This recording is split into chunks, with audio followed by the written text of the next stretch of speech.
In the first days of the year 2023, the Russian military suffered a crushing information blow, with the consequences of which they still have to cope.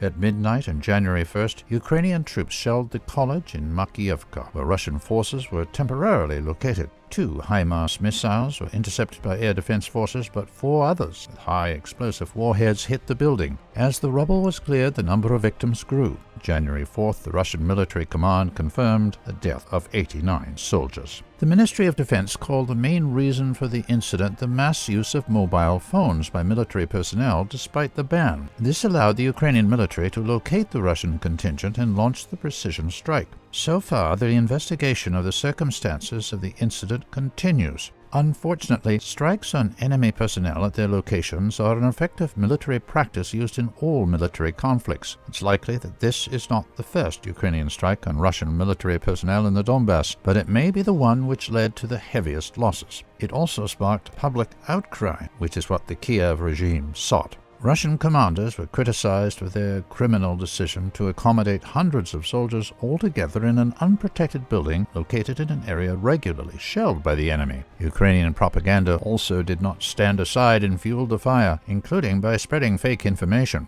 The Russian leadership was forced to react immediately. President Putin personally instructed an investigation of the tragedy and finding the perpetrators. On January 5th, he reportedly decided to award DPR servicemen who rescued their colleagues after the strike. In a number of Russian regions, mourning rallies were held in memory of the fallen servicemen. However, military victories are the most effective response. While Kiev continues its effective information struggle, Russian forces respond with precision strikes on the battlefield. The Russian Defense Ministry said that the launcher used for the strike in Makiivka was immediately destroyed by return fire. Moreover, on January 3rd, Russian missiles hit military targets near the Drozhkovka railway station in the Donetsk People's Republic. The strike even got on the cameras of French television. As a result, 2 U.S.-made HIMARS launchers, 4 combat vehicles of Czech-made RM-70 Vampire MLRSs were destroyed, as well as more than 800 rockets for them, 6 vehicles, and up to 120 Ukrainian servicemen.